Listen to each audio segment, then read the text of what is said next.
around a long-term care claim. And so, Tammy, thank you very much for being on the podcast with me this morning. Had a little bit of a technical difficulty, but tell us a little bit about, so both your mom and your mother-in-law, both with dementia, Alzheimer's, I'll let you elaborate on that, but both have long-term care policies, both on claim at the same time. Right. Thanks, Angie. Thanks for having me.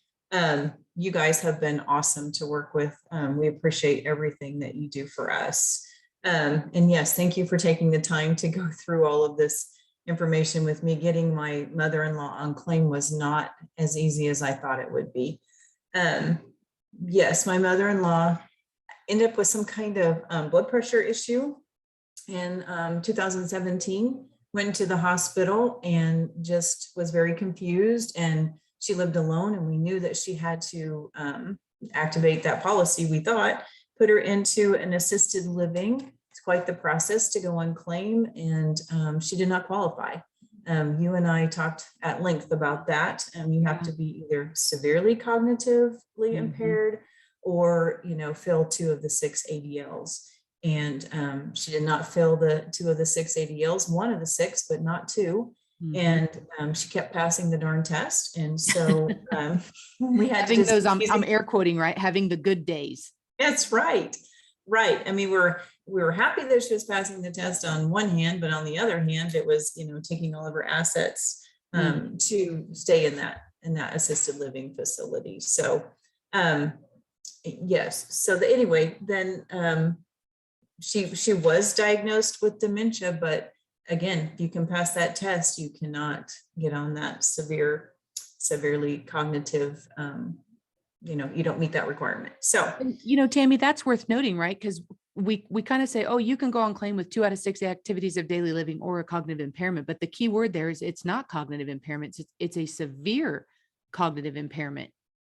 It is with this company. I don't, Angie, you can let me know if it is that way with all of them, but it is with this company. So it is. Yeah, it is. And so that word severe is in there. And I can remember you would call me. And I think now, actually talking a lot about what you've gone through, it feels like to me, ADLs or activities of daily living would, right? Those are visible signs. When they can't do that, when they can't dress or feed themselves, they can't toilet themselves. That's very visual. The dementia, Alzheimer's, unless it's really, really progressed, maybe not so much so. So I do feel like it's a little easier to go on claim with that ADL trigger than it is a cognitive trigger, especially like you said, she kept passing the test. And Tammy, elaborate on that a little bit. You don't say, okay, well, she passed the test on a Tuesday. Can you come back tomorrow? She can't have 2 good days in a row. They don't do that, do they? No, they don't. No, they don't.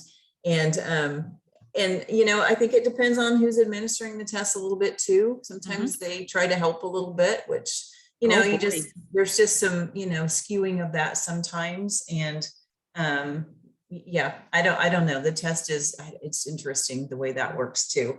But yes, it's very frustrating when you can see that they can't drive, they can't, work a stove, they can't live alone, they can't do all those things. And then all of a sudden you're in a home, but you bought long-term care, but you can't use it. And so the families get very frustrated.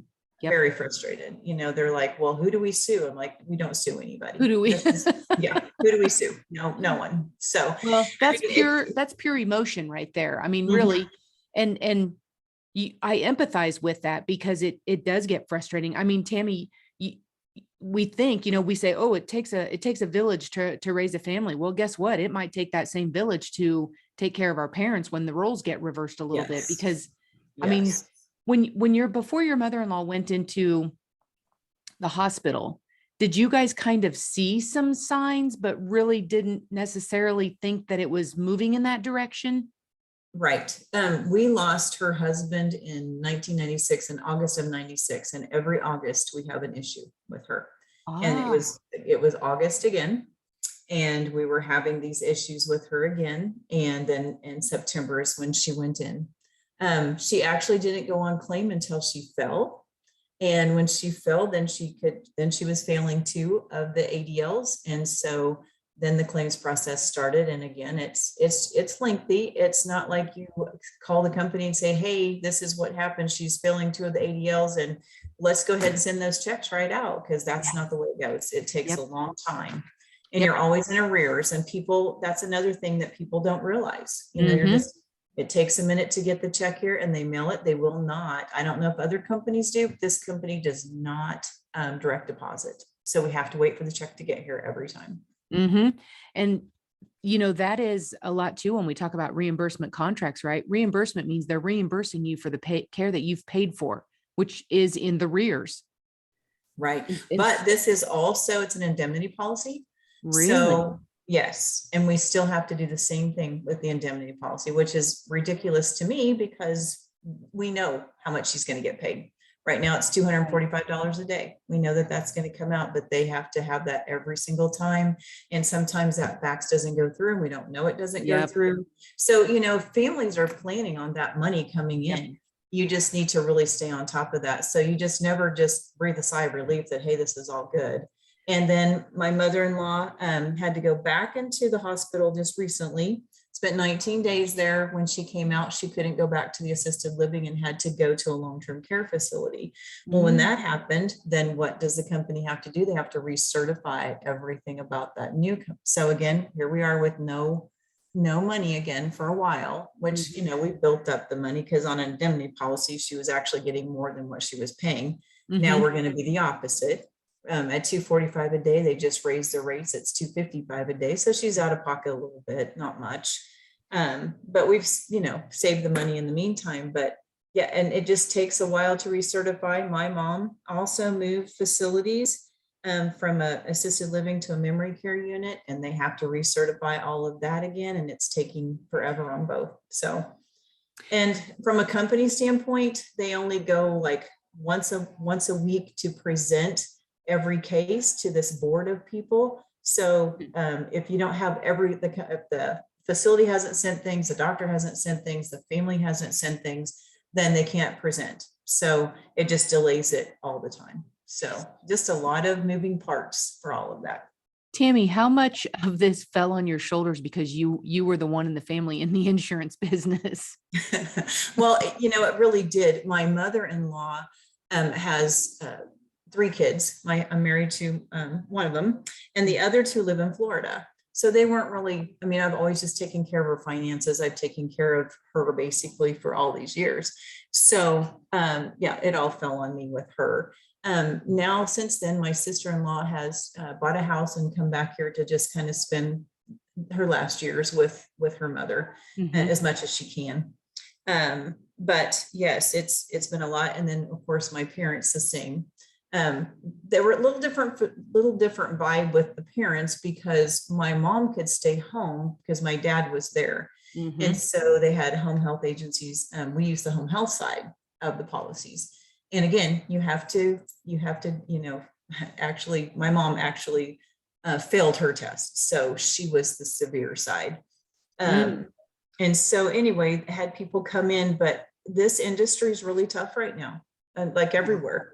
So no workers, or the workers didn't show up that day. Well, Dad had things planned. He's 84, but he is super active, involved in all kinds of things, and has to be at whatever he's going to. And so eventually I could just see it was wearing on him. And that's when we, March 17th, we put Mom into the facility. And it's been a godsend. He spends 3 or 4 hours out there with her every day, but then he can come and go as he pleases. But the other person involved is huge.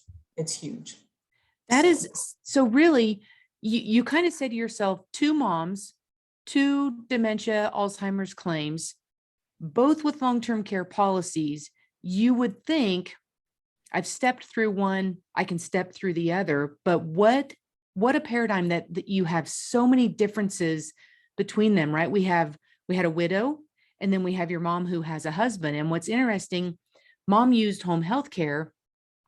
And then how on board was your dad on, how keen was he on the idea that, okay, it's time that we probably take Mom somewhere, Mom needs to go? Or did you have to do coaxing of that? Well, he was back and forth, and we would go look at facilities, and some facilities are just, it's just really cold, I guess Mhm. is the word. Yeah. Um, and we finally found one that we all agreed on, my brother and my dad and I, and we said, it kind of feels like has a resort feel. It's kind of in the country. It's, but again, they have trouble with keeping their staff. They had to use some agency staff, and it is just a constant challenge. There's 14 in the memory care unit, and some days there's just 2 people on, Oh and it's my really hard. goodness. Yes, I mean, it's crazy to try to keep up with, and the staff is supposed to keep the facility up too. I mean, there's just a lot that falls on them. So I guess in my mind, I'm thinking, are there volunteers out there? Are there some church volunteers? There's several big churches close. And so Mhm. that's my next thing, is to see if maybe we can get some volunteers to just come out and do a few things. Right now, there's really no activities because they don't have the staff. Mhm. So mom is basically in her room most of the time, except when dad's there, they do some things. But um, I did get her a cat, a mechanical cat, Mhm. and that has helped her anxiety a lot. It's been huge for her. And dad tells her all the time it's not real, but she feels like she talks to it, she pets it, it's something for her to take care of. It's just been really interesting to watch. I've heard that. I've heard them to take care of. I've seen, I watch a lot of videos and read research on that. And they say between the pet and like the babies, not that obviously you Yes, would give them a real yes, baby, but it's something to nurture. yes. And Yep. have you found in where your mom is? I'm just kind of curious. Do men like that as well?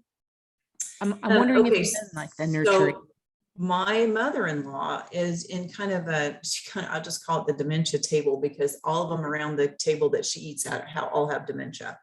One of them is from my hometown, used to be my swimming pool person, but Mhm. she takes care of the babies, and that's what she does all day. She's as happy as a lark taking care of babies.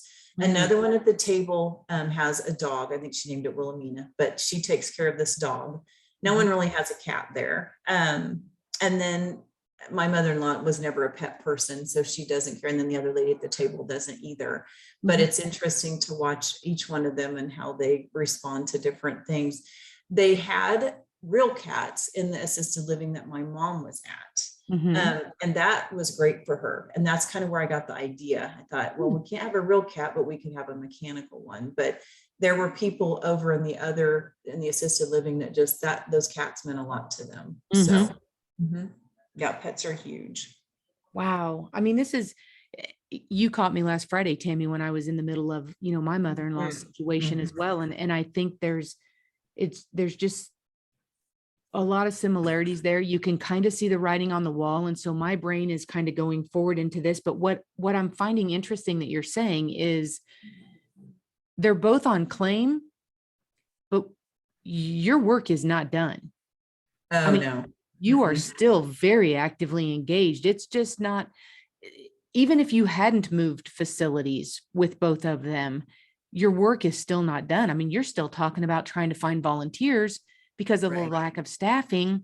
to get some kind of stimulation in there. I mean, this is just very interesting. And so, Tammy, I think about you and I and fast forward our lives, Mhm. hopefully never, hopefully by the grace of God, we don't need care. But if we do, or when we do, what's that going to look like?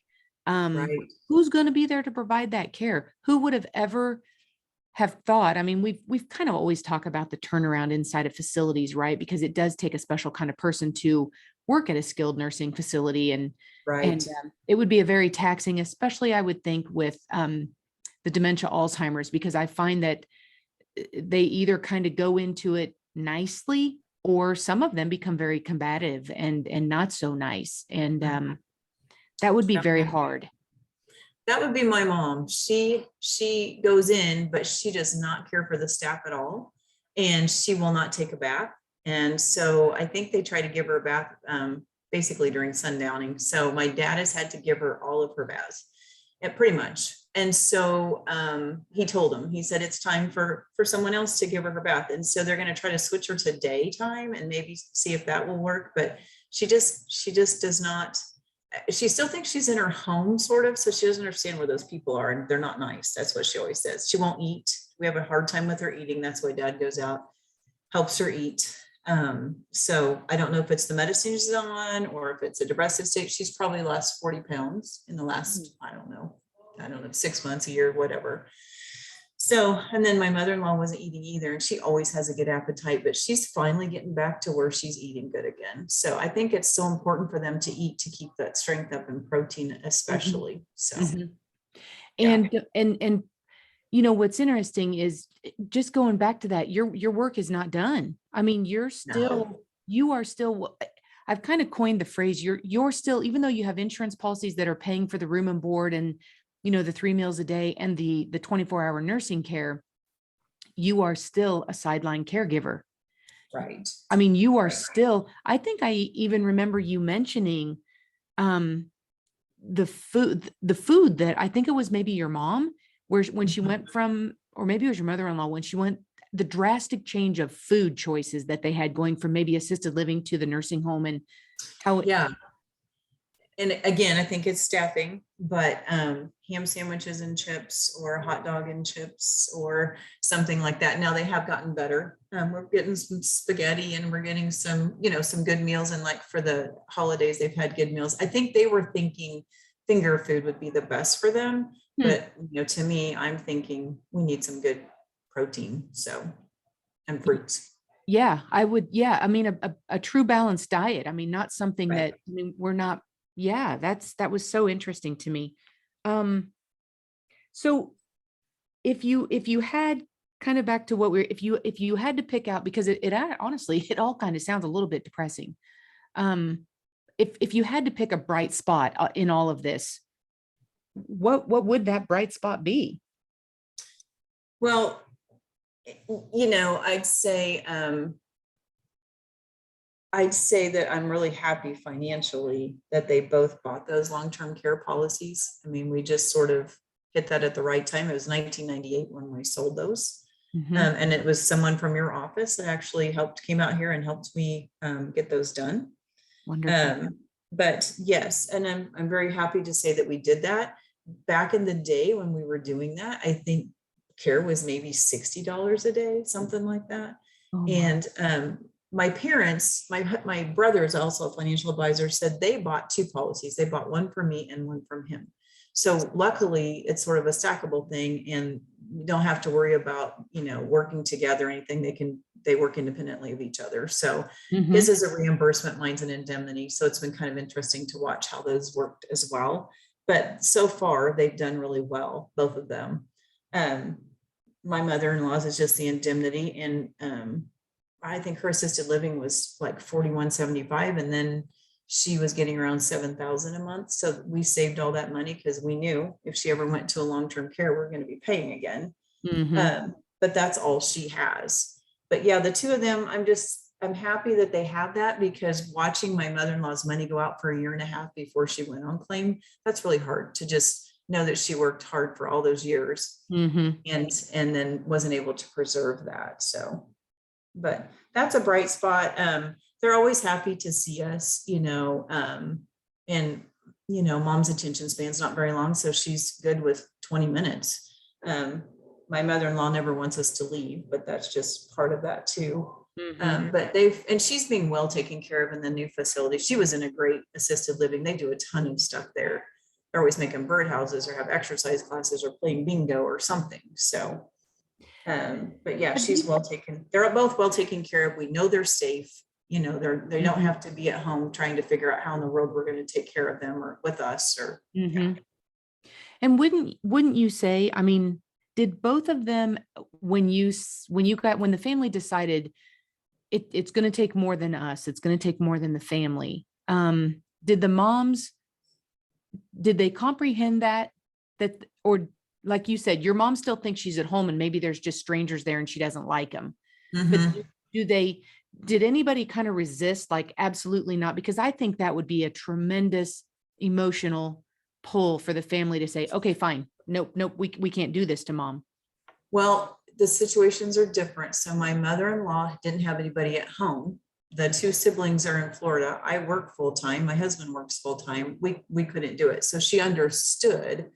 and we waited a year or so to sell her house. The hardest thing for her was selling her car. So she just understood that there was nothing else. And we finally convinced her that if you have to go somewhere, this was the nicest place to be. So she started telling people that. Okay. My mother was not happy. My dad wanted to leave first so that it was my brother and I that were left with her. And then I said, hey, this is this. And she's like, where's dad? I need to go home. I'm like, well, no, this is your home now. And then she was like, what? This isn't my home. Why does he get to have the house? Why don't I get to have the house? And, it was just all these conversations about trying to, it's just a weird thing to try to tell someone they have dementia, or that, hey, you're not remembering, or you're ill, or we tried to say all kinds of things. And she was so upset, and we were there to lift, to take care of the pieces. We also knew that she wouldn't remember the conversation. So one of the nurses came in, got her distracted, showed her around, and then we left. And that was the best way, because she and I would call and check on her, and I would talk to her a little bit. But yeah, she's always wanting to go somewhere. And she says, I have a car, so I can't leave, but if you'll take me, but yeah, we have that quite a bit. So it's sad. It is. And you know what it makes me, my flashbacks to having a young child and dropping them either at school or daycare for the very first time, and them saying, don't leave me. Don't, Right.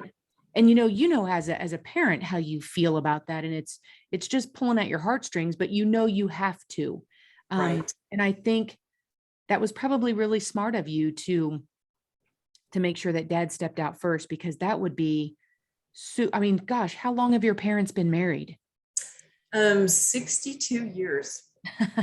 What an awesome thing, but what a very difficult thing to know you're doing the right thing, but just flooding you. I mean, I kind of almost get emotional, Tammy, just Right. kind of, I mean, my mind can visualize exactly how that went down. And I'm thinking, oh my gosh, that would have been so difficult. No, it was that first. Yeah, that was really tough. But dad said, and he just didn't want to be the bad, Yeah. and he As he stayed should. away. Yeah. He stayed away for a few days and kind of let her settle in, and then went back. And sometimes he has a lot of trouble leaving, and other times Yeah. he doesn't. He'll just say, I'll be back tomorrow or whatever. And so, How um, how important would you think it would be, knowing what you know now and what you went through? How important do you think it would be for the families knowing that are going to have to go through this, either with or without insurance? I think without insurance, it would be, oh, oh gosh, really, really hard, because you're trying the financial stress of it.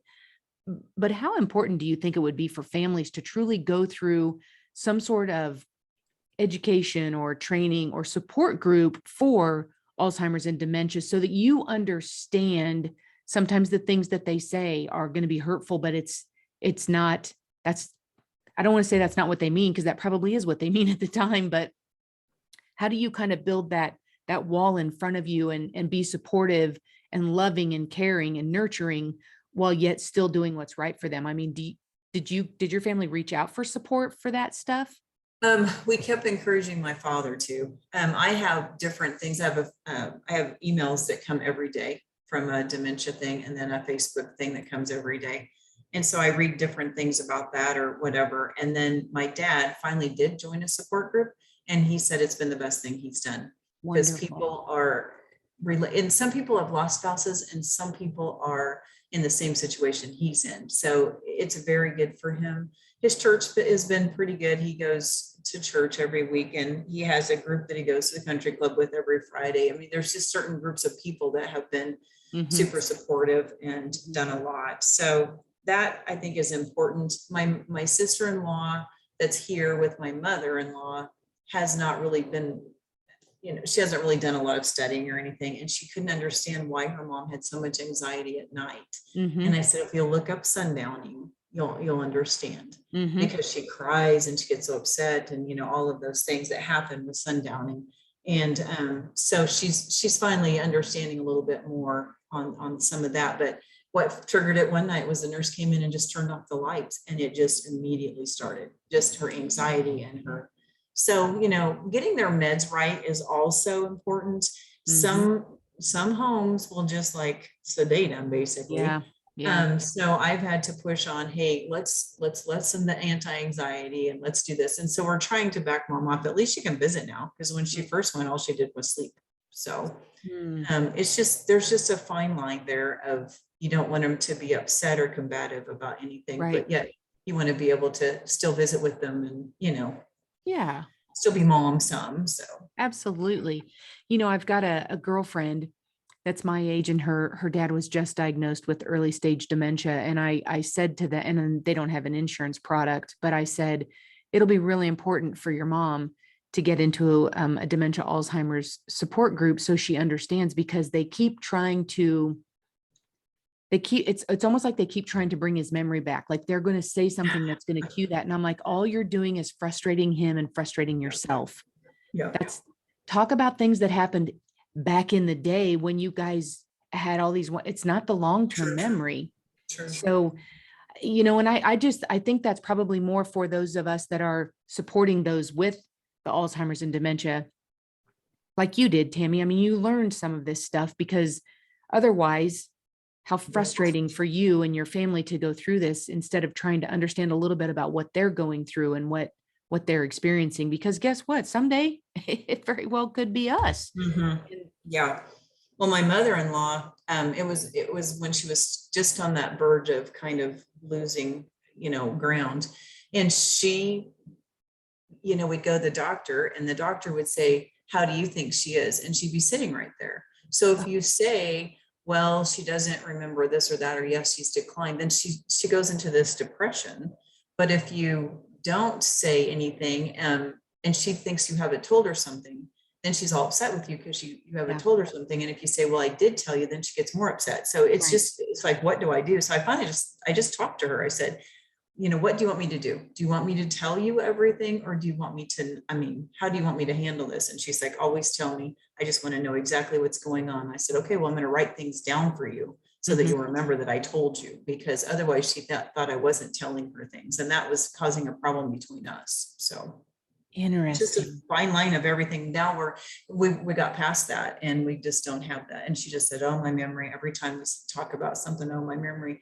The thing I did do from both of them is don't ever say, don't you remember? I don't Yeah. say that. Don't you remember? So Yeah. Yeah. Because yeah. that almost, that would feel hurtful, because they don't. No. And then they get frustrated because they don't. And it's kind of, I don't know, it's a very interesting thing. I don't know that I really have any dementia or Alzheimer's in my immediate family that I've had to deal with, but I do see the natural decline in cognition. I saw it in my father-in-law. I saw it in my mom. I see it in my mother-in-law, which is just the normal aging process. But I'm very aware of it. And all of us do this. Like, oh, hold on a minute, it'll come to me. It'll come to me. Right. And More and more. usually it does, right? Sometimes Right. it's 3 hours later. Sometimes it's 10 minutes later. Sometimes it's 3 days later. Um, but for them, and you're right to say, well, don't you remember?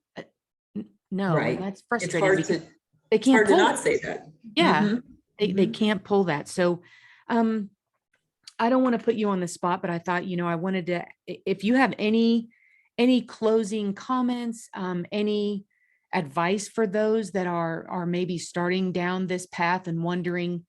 I mean, obviously you and your brother did a fantastic job and made sure that mom and mother-in-law had policies. And I guess, would you say, fortunately, yet unfortunately, they are using them.